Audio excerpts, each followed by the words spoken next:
Hi, first graders. So by now you probably have watched Mrs. Cave talk about the different ways to end your realistic fiction story. So she talked about how you can end it with a feeling, an action, or a dialogue. And so I wanted to give you some ways that I might end my story.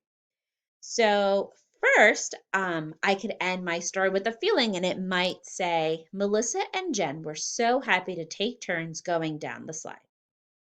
I can also end my story in an action if I want. I might say, Melissa and Jen kept running to the slide and they took turns.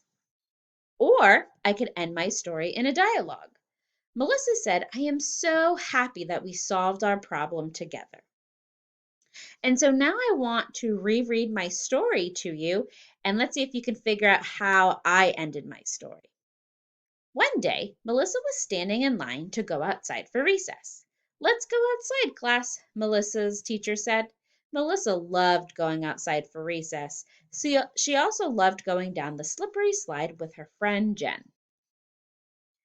Melissa and Jen were both running to the slide and bumped into each other. Melissa wanted to go first, but so did Jen. They were arguing back and forth.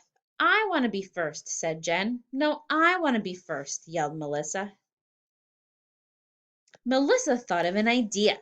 Melissa asked Jen if they can play rock, paper, scissors to help figure out who can go first. Jen said, Good idea. They both played the game and Jen won. Jen went down the slide and then Melissa went down the slide. Melissa and Jen were so happy to take turns going down the slide. So, how did I end my story? Did I end it in an action, dialogue, or feeling?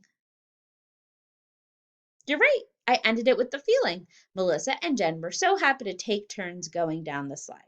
And I mentioned that they were both happy.